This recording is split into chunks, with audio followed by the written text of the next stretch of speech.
Yo, what's going on, everybody? It's your boy Real back with another motherfucker review, man. Yo, this is Game of Thrones, Season 1, Episode 1. It's finally Throne Thursdays. That's right.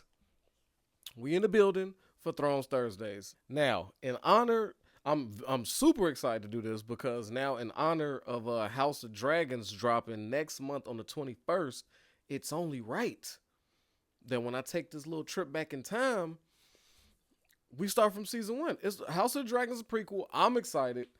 We know how Game of Thrones ends, but we're not here for that. We're here to appreciate when it was amazing, right? And then when we get to the very end, I'm going to properly destroy it. But until then, it's episode 1 time. And I gotta say, out the gate, what am I ranking this one? A solid, I'm gonna give it fair. To be fair, I'm gonna give it 8 out of 10. Right? And there's only a few reasons that's keeping it out that 9 and up, that 9.5 and 10 and all that shit you want to bust down. But I'm gonna get into it. Why it doesn't get a solid 10. So first off, the way it comes on, I like it. Straight to the action. No fucking intro music. No nothing. Just some dudes you don't know. Oh my God. Just some dudes you don't know walking through a snowy forest and just walking. I don't know. They headed somewhere as a mission. We don't know. One of them stumbled upon hella corpses, like murdered brutally, bodies cut in half. So already I'm like, yeah, I'm in. First off, one thing about Real, I love anything post-apocalyptic, typically. Anything that's got to do with an era of swords. Any type of medieval shit, swords, crossbows, spears, you name it, sign me up. And then zombies, obviously. I've always had an affinity for zombie shit. So, they had me at hello. When I saw they had swords on their side, horses, and then you see a bunch of severed ass bodies, I'm sunk in like, this is the show for me. I don't need to know nothing else. I'm sold.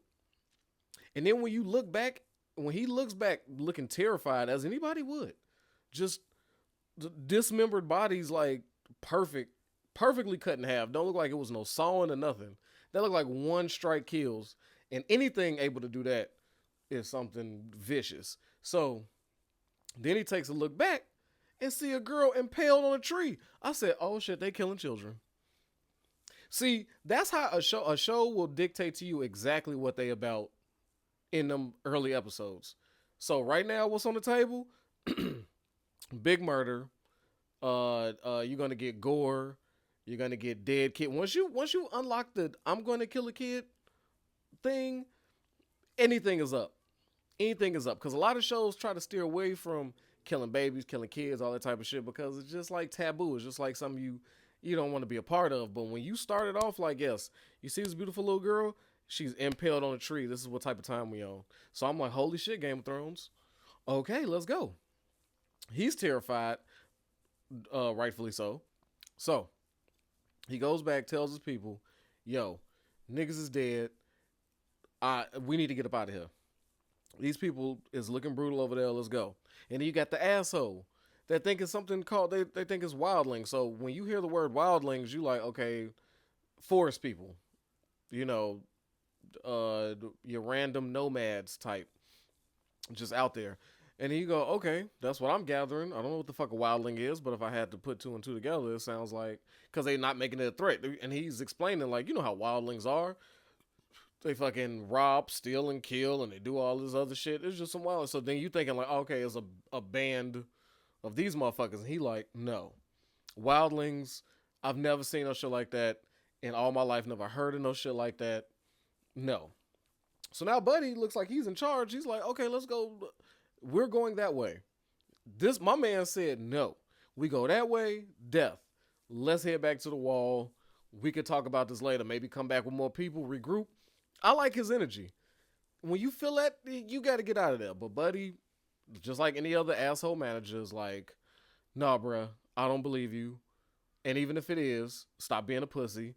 We finna go check it out. And I'm like, so they get down there, and then that's where Game of Thrones hits you again. They unlock another door, right? So first door is children and gore is on the table. Now you see a creature with blue eyes. The bright blue eyes slashing, murders them. Boom. Right? One swipe sent my man who was nervous. One shot kill, severed the head, had it rolling toward him. So they just unlocked the door for some mysticism shit. Okay, so this ain't just swords and shit. It's like demons or something. Right? Okay, now the door is open. So now magic is on the table. Anytime you got some demons or anything otherworldly, the whole world opens up. So that's on the table. So now we got demons and dead kids. I'm like, hell yeah. That sounds crazy. It's like, demons and dead kids? Yeah, it sounds nasty when you combine it like that and then you get excited. But from like an entertainment standpoint, a fiction, people, no time in my real life would I ever like to see a dead child, hear about dead kids, or would I want to run up against anything with bright blue glowing eyes. I don't want no parts of that in my real life, but on television, fucking bring it, right? All right, so they open the door for that. Now it's time to get to the character introductions, right? We don't even know all the characters' names. And then that's another thing why I didn't give it a 10 out of 10. They introduce a lot of characters to us, and through conversation, we piecing together our own info. Who is what they do, where they're from, boom. And then there's a bunch of characters that have talking roles and seem to be of some importance, but we don't get their names. So we're like, okay, I guess, but as I think about it, they probably didn't want to overload us with names because they definitely hit us with a lot of characters, but we do know the main people, right? So they introduce us to a Ned Stark. He's like, we find out he's the Lord of Winterfell when he finds out that when he has to go handle that justice. Dude was a deserter. He tried to warn him. He says the word White Walkers, right? And that put a pause in young Bran. We introduced to a young Bran. And then we got Ned Stark. And then when you hear White Walkers, you're like, okay, so these demons have some type of name. Ned is like, no, that can't be. You just scared or you went crazy or some shit. So your head comes off. And then you see who Ned is. He's the type of guy, why Bran was even there. He's like, look, he's 10 now. The mother, then you get the mother, Lady Stark. I don't even know her first name right now. She's talking about, so she's the true motherly role. He's too young. No, don't do this. And then and then he tells them like, no, 10 is old enough. You got to grow up, which I think is kind of early, but it's medieval times. The motherfucker was dying at like 15. So I guess 10 would make him like a 20-some-year-old man. If you made it to the age of 10 back then, you probably equivalent to like 25. So that makes sense. And then it's like, okay, so he needs to watch his father administer justice. This is a good lesson to be learned. And they hear about the White Walkers. Bran is terrified. Ned looks confused. And we're like, okay. Then when Bran asks him about White Walkers, he's like, oh, they've been dead thousands of years. So we're like, oh, shit. Something that has been asleep for 1,000 years is out. Now we got a storyline. Storyline already set. We know that there's demons coming. We know they exist. The people of the real world don't know. We know that there's a north and south of the wall now. So we're getting a lot of information. But back to Ned. Ned, they introducing him as a very honorable dude. Really, like, I guess, yeah, just honorable. Running the house, a strict household. He just moves with a purpose. He runs that town. He's the ward of the North. And something, when winter is coming, I guess, when you hear winter is coming, you thinking like, okay, they are up north. It probably gets bad. So it's like, let's get all the food harvested. Let's do all this. Hunker down because bad shit is coming. Kind of like Buffalo. Like if you live in Buffalo, New York, for whatever reason, I don't know why that place exists, because the wintertime is ridiculous up there. But, outside of good Griselda music, they did birth one of the greatest groups ever. But, they not living there no more. Fuck them winters. I wouldn't imagine that. But, so you're thinking like, okay, so he's got to man up during the wintertime. We getting these little hints. We getting introduced to the kids. We got Rob Stark. Rob is the way they depict Rob. He seems to be the favorite. He's the prince, prince like of that area. Um, he's the one in charge. He's the one responsible. Then you got John, John Snow, who was introduced as before we even know he's the bastard son of Ned. He's constantly reminded that he's not a Stark, and he's reminded people like, oh well, you've got like when they found the dire wolves, right? There's more signs that is real shit happening because we never see dire wolves south of the wall. So that's a clue right there. Like, okay, so we got demons out there, big ass wolves. That was a giant wolf that was murdered, and now he's south. They never see him, and it's the perfect amount of pups for the kids. Ned has 5 legitimate kids. We find out because he's like, oh, because Bran doesn't want to see him die. He's just a kid, you know. So they get these dire wolves, and Jon Snow comes through like, hey, I think it's a sign. This is the sigil for your house. All your kids should have one. And then lo and behold, there's yet another one, a run of the litter. And then we don't know who this guy is, but he's making jokes like, hey, that's yours. Because he's the illegitimate son, so you get the bastard dog, the run of the litter. It's perfect. So they take it. So we getting all these, it's all coded, but we don't know nothing. We just kind of got an idea of who these characters are. We know who we like though. They said like Ned looks like the hero type. We like Ned. Rob looks like he might be a little bit of an asshole. Anybody that looks that good and kind of walk that pompous, but he's not really showing no asshole qualities. So we fucking with Rob. Jon Snow seems super humble, the underdog, down to earth. So we're all fans of Jon Snow out the gate. This is what they're giving us right away. More of his kids. We got Bran that has been in pretty much every scene.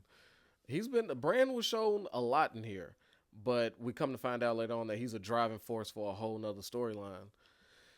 So, because right now it's all we're thinking about still is White Walkers, dire wolves, and motherfuckers murdered. So now it's time for so now we're trying to get our brains back here, but in the back of our head we like, nigga, who gonna tell them about these blue-eyed devils?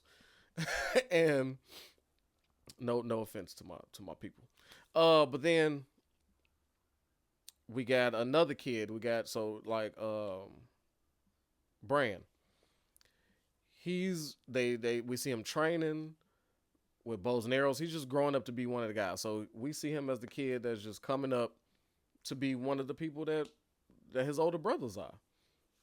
Right? So we following Bran. Nobody's mad at Bran. He's just doing his thing. He's a 10-year-old. We just following. Sometimes we're seeing the world through his eyes in certain instances. The way he runs around, like his excitement when the king showed up, things like that. But then we see Arya. They got a little girl. He's got a little girl, and she's sitting there looking at her big sister Sansa, just like when like you got daughters, and so we automatically get the feeling like you got Sansa who's super girly. She's embroidering. It's perfect. She's getting these praises. Arya's sitting there next to her, hating this shit, looking over, hating on her, hating this whole thing. Here the boys outside with the bow and arrow. She come out there, hit the target way further back than Bran was. Bullseye. So we know it's something about that little girl we like. Right? She's more of the tomboy. And we see Ned noticing that. And then we already get to feel like, damn, Arya is what they wanted Bran to be. So that means if Arya is supposed to be what they want Bran to be, what is Bran's goal? Like, what is Bran going to become? Because obviously, he's not built like his sister. So there's some type of role reversal, or he's not going to be what anybody expects him to be. Because you see Ned comes to his rescue when he reminds the boys, like, were y'all experts at 10? And then here comes, we don't know how old Arya is, but they look around the same age. She's either a year older or a year younger, but she looks like a goddamn expert. And you see Ned crack a little smile. So then we get that idea. So we got Sansa the girly girl. We got Arya the tomboy. We got Rob the pretty boy. We got Bran, the little one, coming up. We don't see the fifth one. We don't know who the fifth one is. We know there's a bastard son in Jon Snow, but we kind of don't know for sure, but we got an idea. But we don't see the fifth kid.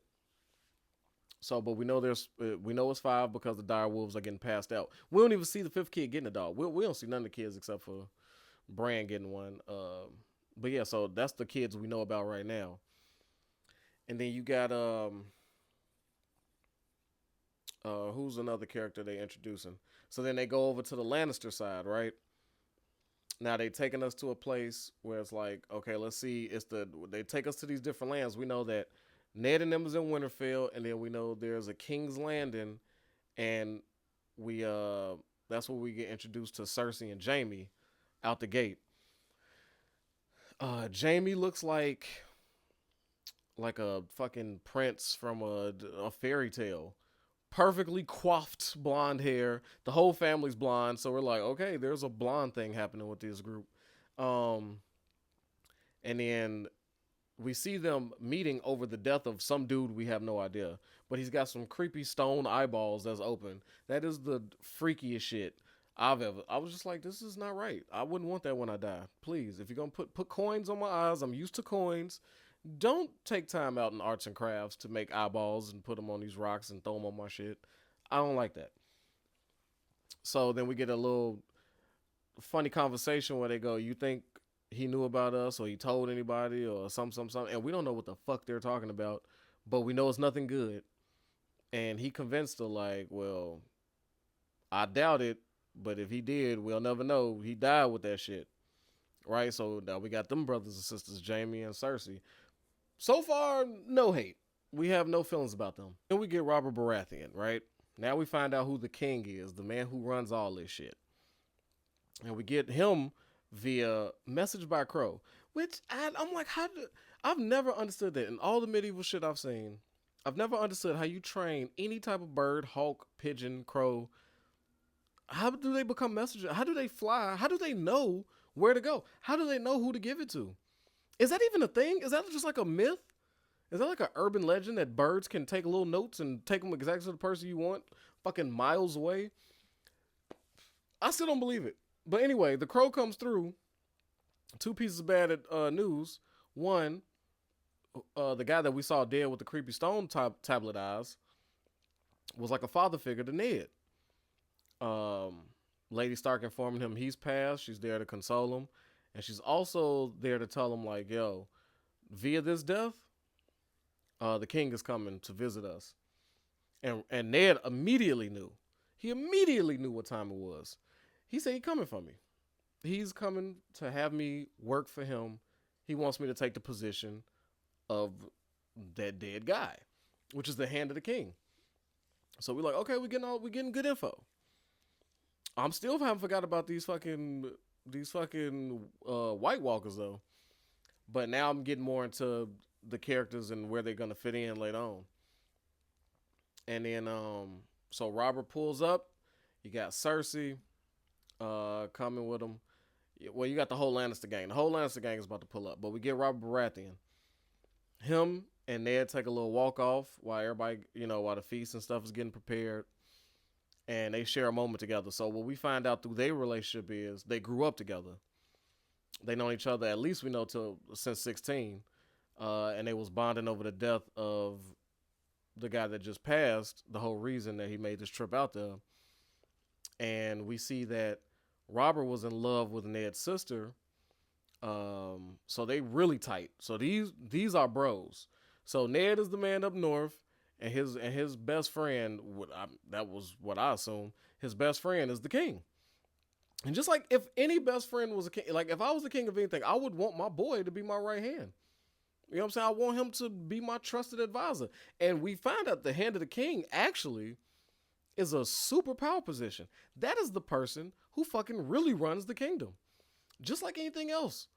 You got the king is nothing but a face. Right? Just like the president of the United States, he's a face, he's a figure. He can only do so much. He can propose whatever the fuck he wants. But the real people, you got your treasurers, your secretaries, you got the people in Congress. These are the movers and shakers that actually put these things into effect.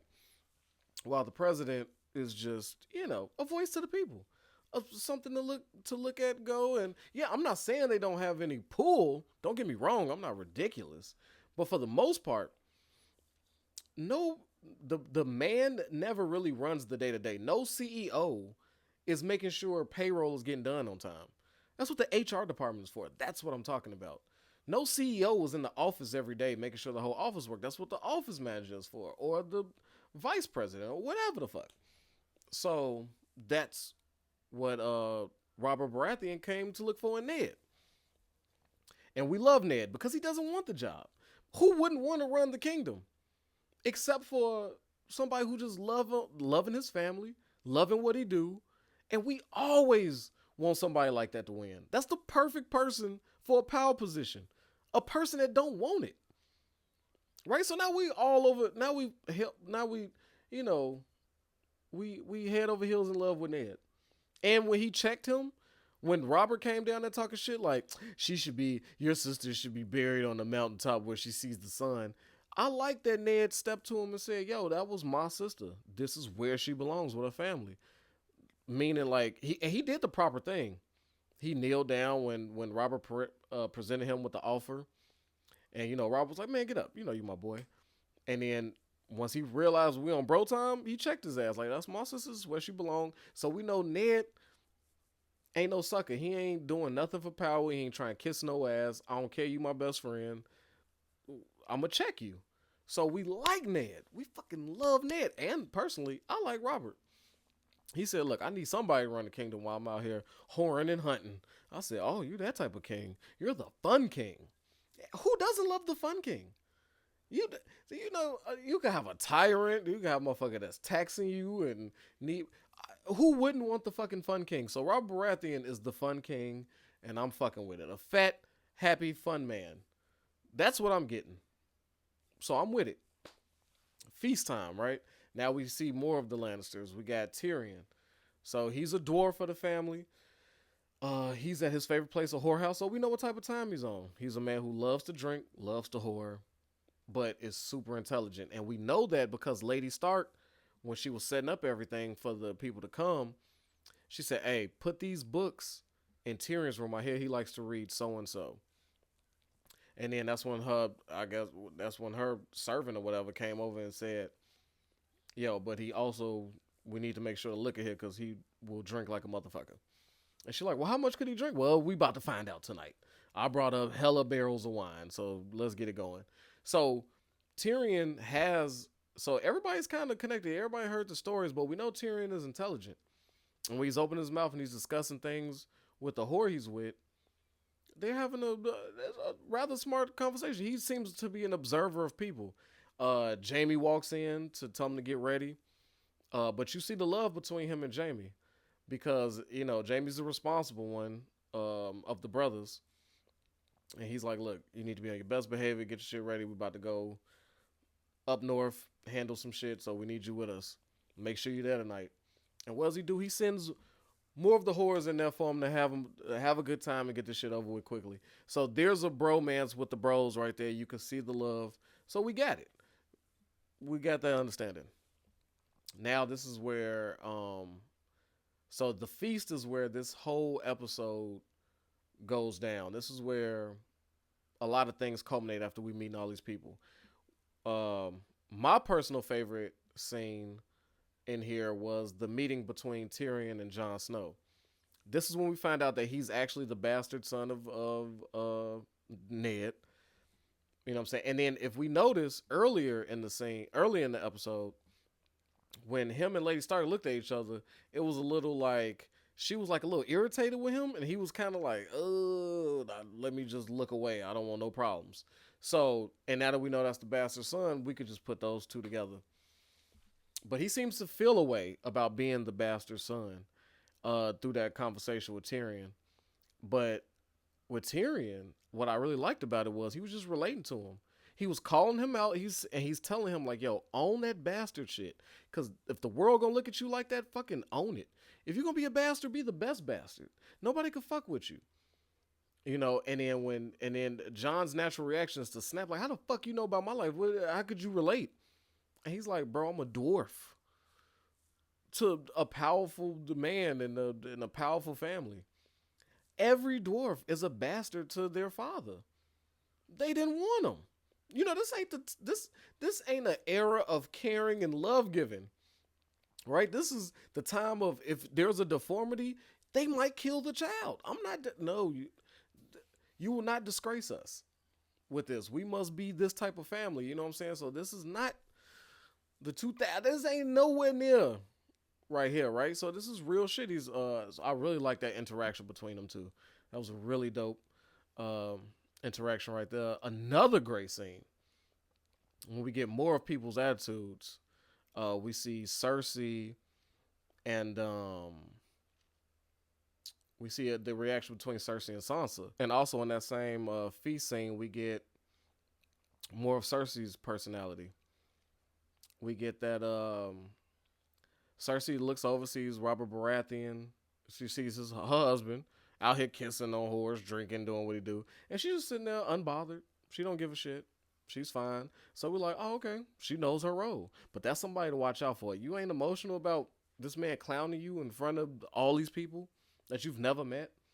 And she's just taking it with a grain of salt. So really, you looking like, that's a strong woman right there. And then she looks over and sees Sansa.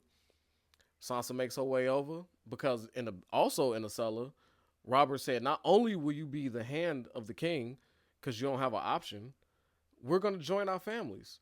And Sansa was talking to her mother about marrying Joffrey and becoming queen one day. So we see Sansa's goal. She's a girl. She wants to be queen. And, that's just like my daughter. She swore she was a princess forever, which she is. But but in these times, you can actually be a princess and a queen. So why wouldn't a girl want to achieve that level? So she's all for it. She's excited, making little flirty eyes with him. And then she comes over to introduce herself to the mother, right? To Cersei. And Cersei asks her, compliments her, and then hits her with a piercing question that even made Sansa's mother look like, oh, okay. But you can't really check the queen, can you? So we find out right there, we find two things. Cersei ain't for no bullshit. She's a tough woman. But right now, we don't hate her. It is what it is. This somebody that's finna marry my daughter? My son? All right, I want to know these answers. And then continue to compliment her and let her go about her way. So it wasn't really nothing there. But the little jab she did ask, a little personal question, Lady Stark felt it, but she controlled herself. So at this table, you see two powerful women, two of them playing a position. Lady Stark knows what her position is, and she played to a T. All emotions are checked at this table, and that's something really key to be looking at. And I really like that scene because Lady Stark, as any parent, somebody asks your kid that, you want to pop off, like, excuse me, like, ain't this a little too much? Or if you want to do professionally and be like, hey, Sansa, go away.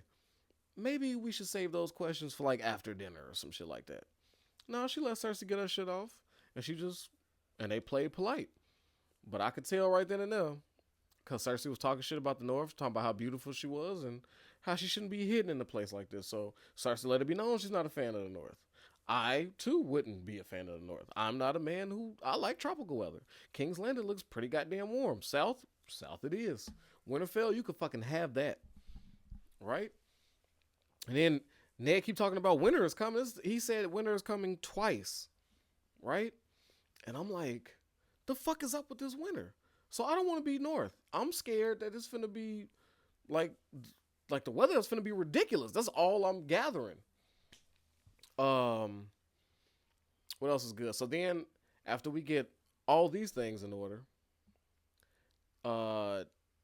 another conversation. A lot of things spurred off the conversation between Ned and Robb, because Robb is the Baratheon is fear of the Targaryens, and Ned is assuring him like, man, they all dead, they gone. We did away with them. You the king. And he like, not all of them. And then they send us to another part of the world. Where was we at? Pasta? I don't know. Pesto? They were somewhere. And then that's when we get introduced to a person we hate out the fucking gate. We got Daenerys Targaryen, and he's talking to his sister Daenerys, about how he's gonna be king. This is the last piece. You're getting married. You, the person you're gonna marry, is gonna bring us an army, and I'm on my way. So he strips her. He strips his little sister of her clothes, then proceeds to touch her in the most cringiest way possible. But the real thing to that, if you look past the cringe, you look and see in Daenerys a emptiness. She's just like a steel Barbie doll. She has no emotion. So you already can tell that she is, it's dark. It's something real dark within her. And we hate Daenerys. Why would you touch and look on yourself? It just was it was just nasty. Nasty, nasty work. But this is, and she's just a tool to him. She feels like empty, and he just looks at his sister as a fucking tool. And that's it. And we know something else is up with her. Like when she gets in that piping hot pool, or tub, and the lady screams, "Oh, my lady is too hot." She doesn't even flinch. She gets in scalding hot water and doesn't flinch. And her brother also threatened her with, you don't want the dragon to come out, do you? So now we're thinking, oh, physical sexual abuse. He's been doing this to her since she was little. And this is why this girl, that's all I've come up with. So now I fucking hate Daenerys. Okay? And his whole plan is he's a Targaryen. He's the rightful heir to that throne. So now we got another storyline. We got beef. Robb versus Daenerys. One of them is partying, eating hogs, and, getting drunk. The other one is calculating and setting up an army. Right? And I guess he has like a friend or an advisor that he's been staying with. And he makes the introduction. And here comes, I fell in love with this tribe the moment they pulled up. Khal Drogo and the Dothraki. I was like, yep. Because, when you're watching these type of shows, you always tell yourself, what would I be like? Am I more like a Ned? Am I more like these golden hairs? And then we also see that everybody's kind of got like a hairstyle, right? The Starks are kind of dark in hair, dark brunette types. And then the Lannisters are really golden in their hair, like super golden. And then you got the Targaryens who are like bleach blonde white. And I was just, and you notice that, like you see these themes, like, so now I'm wondering, like, damn, who else is there, and what does their hair look like? Now I'm just gonna be looking at people's hair. Weird, but that's in your mind right now. But I digress.